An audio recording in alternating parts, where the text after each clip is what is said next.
guys and welcome back to my channel SIRF IS। प्यारे साथियों, lexicon for ethics, integrity and aptitude के 2023-24 के addition में आप सभी का बहुत बहुत स्वागत है। मैं प्रसन्ना वर्मा आज आपके लिए लेकर आई हूँ इसका चैप्टर नंबर 11 जिसका नाम है प्रोफेशनल कोड ऑफ एथिक्स, उसका पार्ट 2 और ये लास्ट पार्ट भी होगा इस चैप्टर का। तो आइए शुरू करने से पहले चैनल को सब्सक्राइब और बेल आइकन को ज़रूर प्रेस करिए ताकि आपको रेगुलर अपडेट्स मिलती रहें। तो हम अलग अलग प्रोफेशंस में कोड ऑफ एथिक्स को समझ रहे थे और इसके अंदर हम शुरुआत करते हैं code of professional ethics for engineers को लेके। साथियों, इंजीनियरिंग काफ़ी इम्पोर्टेंट और लर्न प्रोफेशन है। इस प्रोफेशन के मेंबर्स होने के तौर पे इंजीनियर्स से ये एक्सपेक्ट किया जाता है कि उनके अंदर हाईएस्ट स्टैंडर्ड हो ऑनेस्टी और इंटीग्रिटी का। इंजीनियरिंग के डायरेक्ट और बहुत ही वाइटल इम्पैक्ट पड़ते हैं क्वालिटी ऑफ लाइफ पे हर एक व्यक्ति की। इसी के हिसाब से जो सर्विसेज प्रोवाइड करी जाती हैं इंजीनियर्स के द्वारा उनमें ऑनेस्टी, इम्पार्शियलिटी, फेयरनेस, इक्विटी होनी चाहिए और ये पूरी तरह से डेडिकेटेड हो to the protection of public health, safety और वेलफेयर को लेके। इंजीनियर्स अपने स्टैंडर्ड प्रोफेशनल बिहेवियर के जो परफॉर्म करें वो अच्छे से करें, जिसमें प्रॉपर वो highest principles of ethical conduct के साथ जुड़ के चलें। इस चार्ट में आप देख सकते हैं कि इंजीनियरिंग एथिक्स में यहाँ एक माइक्रो एथिक्स और एक मैक्रो एथिक्स में से डिवाइड करा है। माइक्रो एथिक्स में पर्सनल डिसीजंस आते हैं एथिकल सिचुएशन से related in lives and careers, जैसे कि इंडिविजुअल एथिक्स में ऑनेस्टी, इंटीग्रिटी और फेयरनेस, और प्रोफेशनल एथिक्स में competence, adherence to safety and ensuring quality. वही जगह मैक्रो एथिक्स में collective social responsibility engineering profession की और सोसाइटल डिसीजंस अबाउट टेक्नोलॉजी आता है, जिसमें प्रोफेशनल एथिक्स में प्रोडक्ट रिलायबिलिटी, इन्वायरमेंटल प्रोटेक्शन और पब्लिक वेलफेयर। वही जगह सोशल एथिक्स में सस्टेनेबल डेवलपमेंट और बायो एथिक्स आता है। साथियों, इंजीनियरिंग एथिक्स को आप 3 फ्रेम्स ऑफ रेफरेंस में देख सकते हो: इंडिविजुअल, प्रोफेशनल और सोशल।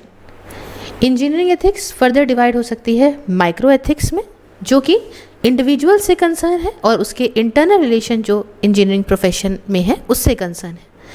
वही जगह मैक्रो एथिक्स जो मैंने आपको बताया उसमें कंसर्न है collective social responsibility engineering profession और सोसाइटल डिसीजन से अबाउट टेक्नोलॉजी।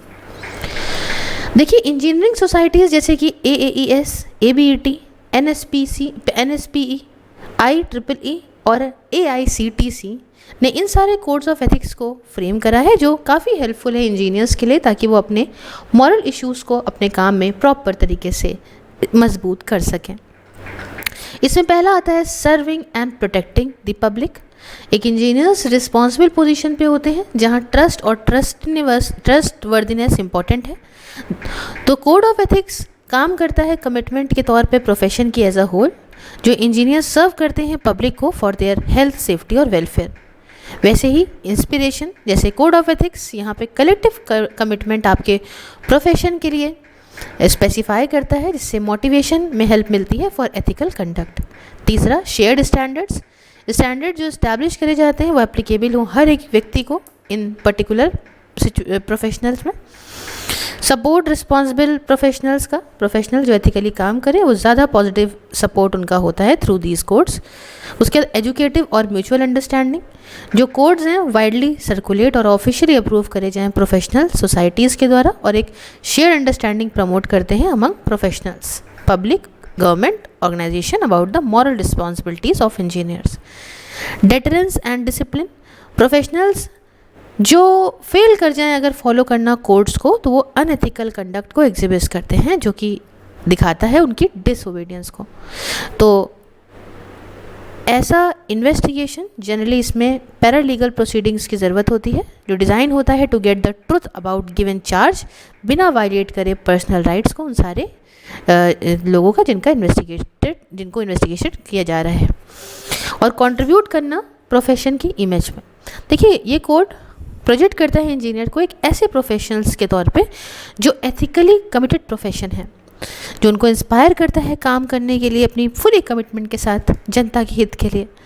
तो इससे ज़्यादा पावर्स मिलती हैं सेल्फ रेगुलेशन की प्रोफेशन को, और इससे डिमांड जो है फॉर मोर गवर्नमेंट रेगुलेशन ये कम होगी। अब नेक्स्ट आता है कोड ऑफ एथिक्स, किसके लिए? टीचर्स के लिए। देखिए, टीचर्स सिर्फ स्टूडेंट की मदद नहीं करते एकेडमिक के बेसिक को समझने में, बट एक वैल्यूएबल लेसन भी सिखाते हैं। पॉजिटिव एग्जाम्पल देखें, वो रोल मॉडल्स होते हैं। इनके लिए ये कोड ऑफ एथिक्स बहुत ज़रूरी है ताकि उनके स्टूडेंट्स भी आगे फेयर, ऑनेस्ट और अनकॉम्प्रोमाइजिंग एजुकेशन पाके वैसे ही आगे निकलें। तो आइए समझते हैं क्लासरूम के अंदर क्या चीज़ें हैं और आसपास उनके कोवर्कर्स, पेरेंट्स के साथ वो एक प्रॉपर कोड ऑफ एथिक्स को फॉलो करें, उनको हम समझते हैं। स्टूडेंट सबसे ज़्यादा मैटर करें। सबसे पहली बात कि जो भी काम हो, preservance, honesty, lawfulness, patience, responsibility, unity के साथ काम, सबसे पहले उनका जो है वो छात्र उनके लिए इम्पोर्टेंट होना चाहिए। उसके साथ वो काइंडनेस, इक्वालिटी, रिस्पेक्ट से काम करें बिना किसी प्रेजुडाइज, फेवरेटिज्म या पार्शियलिटी को दिखाए। दूसरा होता है कमिटमेंट टू जॉब। देखिए, पूरी तरह से टीचिंग प्रोफेशन में कमिट होना चाहिए टीचर्स को। सेफली, सिक्योरिटी, एक्सेप्टेंस को प्रमोट करना और किसी भी तरह की बुलिंग, हॉस्टिलिटी, डिसऑनेस्टी, नेग्लेक्ट या ऑफेंसिव कंडक्ट को अवॉइड करना चाहिए। तीसरा, कीप लर्निंग। देखिए, सीखने की कुछ उम्र नहीं होती, तो जो भी एजुकेशनल रिक्वायरमेंट्स हैं, करियर डेवलपमेंट के लिए जो भी चीज़ें हैं, उन्हें हमेशा जो है और ज़्यादा अटेंटिव तरीके से सीखते रहना चाहिए। और healthy relationship top the list.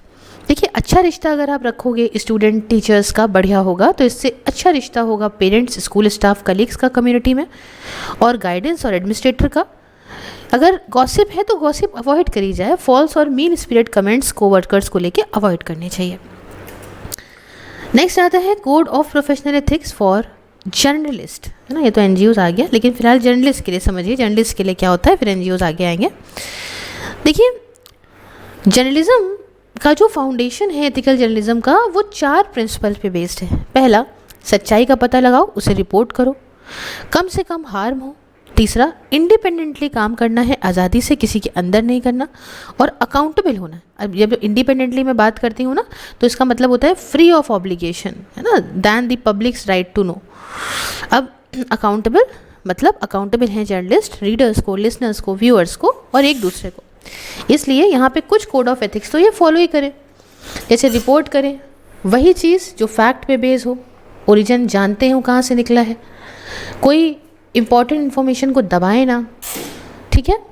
उसके अलावा ये जो जर्नलिस्ट हैं shall do the utmost to rectify, कोई गलती हो गई है मान लो, तुरंत आप बताएं। इनएक्यूरेट टाइम अगर पता जैसे भी चला है, तुरंत काम करें। प्रोफेशनल सीक्रेसी मेंटेन रखें, रिस्पेक्ट करें प्राइवेसी को, रिस्पेक्ट करें डिग्निटी को, इंश्योर करें कि डिसेमिनेशन इन्फॉर्मेशन की प्रॉपर हो। जर्नलिस्ट यहाँ सीरियस प्रोफेशनल मिसकंडक्ट जो है उस पर ध्यान रखें, है ना। उसके अलावा गलत तरीके से ना कि मतलब तालमेल बना लिया पुलिस से या दूसरे उससे, है ना, तो ऐसा कुछ ना करें। इन्फॉर्मेशन वही दें जो ऑलरेडी पब्लिश्ड है मीडिया आउटलेट में। सॉलिडारिटी अपने कलीग्स के प्रति भी दिखाएं, है ना। आपकी फ्रीडम बिना जो है करें, ड्यूटी आपकी बिल्कुल मेंटेन हो। अब ऐसा नहीं भाईचारे के चक्कर में ड्यूटी आप अपनी दांव पे लगा दो, ऐसा नहीं होना चाहिए। फ्रीडम ऑफ प्रेस का यूज़ ऐसा कोई दूसरे इंटरेस्ट के लिए ना कर लें, कोई फ़ायदा उठाने के लिए ना करें। किसी भी तरह की ट्रेडिंग या मार्केट मैनिपुलेशन से खुद को दूर रखें, समझे। कुछ ऐसा गलत तरीके का ना यूज़ करें जिससे आपकी द्वारा दी गई रिपोर्ट से किसी को नुकसान हो जाए, ना, सबसे सही बतानी है। तो ये है जर्नलिज्म का कुछ बात है। फिर आता है code of professional ethics for NGOs. साथियों, एनजीओज होते हैं non profit sector, important role है इनका गुड गवर्नेंस के लिए पूरे विश्व में। इनकी अकाउंटेबिलिटी और ट्रांसपेरेंसी एक बहुत बड़ा कंसर्न पिछले कुछ सालों में निकल के आया है। एनजीओ की अकाउंटेबिलिटी में कुछ इश्यूज जैसे इनका मैनेजमेंट, इनका प्रोजेक्ट का implementation, financial management, participation, information disclosure सब आता है, ठीक है, एड्रेस होता है कोड ऑफ कंडक्ट में। आइए, सारे एनजीओज जो हैं वो सिंसियर और सेल्फलेस होते हैं, और कोड ऑफ एथिक्स और कोड ऑफ कंडक्ट जो है इन्हें फ़ायदा पहुंचा सकते हैं इनके कामों में। आइए कुछ एस्पेक्ट्स एथिकल समझते हैं। इसमें पहला तो रिस्पॉन्सिबिलिटी, सर्विस और पब्लिक माइंडनेस। इनकी कुछ जिम्मेदारी है, जनता के प्रति सर्विस है ना, अपने आप के फ़ायदे के लिए उन्हें ना दिक्कत दें, और ऐसा ध्यान रखें कि जनता के लिए हम काम कर रहे हैं।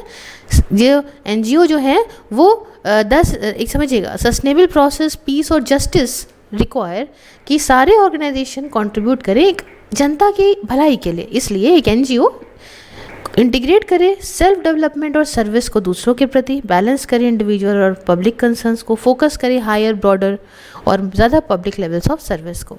दूसरा आता है cooperation beyond. NGOs ethical cooperative relationship रखें दूसरे एनजीओस के साथ, पार्टनर रहें जहाँ भी पॉसिबल हो, है ना, जनता का भला हो। ह्यूमन राइट्स एंड डिग्निटी, एक एनजीओ हमेशा moral values, religion, customs, tradition को लेके सेंसिटिव रहे, रिस्पेक्ट करे इंटीग्रिटी फैमिलीज़ की और सपोर्ट करे फैमिली बेस्ड लाइफ को। रिलीजियस फ्रीडम, एनजीओज रिस्पेक्ट करे सभी ही जो है रिलीजियस फ्रीडम को, है ना किसी तरीके का ऐसा कोई काम ना करे। देखिए, सबके पास right to freedom of thought, conscience और रिलीजन होता है। इस राइट के अंदर freedom to change his religion या बिलीव आता है, और फ्रीडम इधर अलोन हो सकता है या कम्युनिटी में हो सकता है with others and in public private, manifest करने के लिए अपना रिलीजन या बिलीव, टीचिंग, प्रैक्टिस, वर्शिप और ऑब्जर्वेंस का। उसके बाद ट्रांसपेरेंसी और अकाउंटेबिलिटी, एनजीओज हमेशा एकदम ट्रांसपेरेंट, ऑनेस्ट रहें, ओपन रहें। उसके बाद ट्रस्टफुलनेस एंड लीगैलिटी, देखिए सच्चा एनजीओ होगा, ट्रुथफुल होगा, तो ये अच्छे से डीलिंग्स जो करेगा अपने डोनर्स के साथ, project beneficiaries, staff member, partner organisation, government और पब्लिक लाइफ के साथ में। और एनजीओ की इंटीग्रिटी बहुत इंपॉर्टेंट है, फंडामेंटल अपने character. NGO non profit organisation, not for profit सीधा कहता है, non governmental organisation, independent, self governing, voluntary, ये मेंटेन रखना है। उसके बाद benefits of developing a code of conduct for NGO, अच्छा कोड ऑफ कंडक्ट होगा तो फ़ायदा क्या है? देखिए, लेजिटिमेसी सबसे पहला फ़ायदा इसमें क्या है, अगर एथिकल कोड ऑफ कंडक्ट आपने अडॉप्ट करा, है ना, तो इससे फटाफट से ट्रस्टफुलनेस, क्रेडिबिलिटी ऑर्गेनाइजेशन की बढ़ेगी, कॉन्फिडेंस और कमिटमेंट स्टेक होल्डर्स का बढ़ेगा, ठीक है, लेजिटिमिटी इसके ऑपरेशंस की बढ़ेगी। दूसरा, ट्रांसपेरेंसी और क्लियरिटी इंटरनल प्रोसेस का, कोड ऑफ कंडक्ट से ये भी कंट्रीब्यूट कर सकता है क्लैरिफाई करने के लिए इंटरनल प्रोसेस को, ज़्यादा ट्रांसपेरेंसी आ सकती है ऑर्गेनाइजेशन के मैनेजमेंट में, way of operating, addressing criticism, इन सब चीज़ों में। अनडेमोक्रेटिक डिसीजन मेकिंग प्रोसेस है तो उसको भी आप कैसे मैनेज कर सकते हो। उसके बाद अकाउंटेबिलिटी एंड रिप्रेजेंटेशन, अच्छा होगी वैल्यूज़, स्टैंडर्ड ऑफ परफॉर्मेंस बढ़िया होंगे, इंटरनल प्रोसेस बढ़िया हो, कोड ऑफ कंडक्ट बढ़िया होगा, है ना, against organisations which can be held accountable.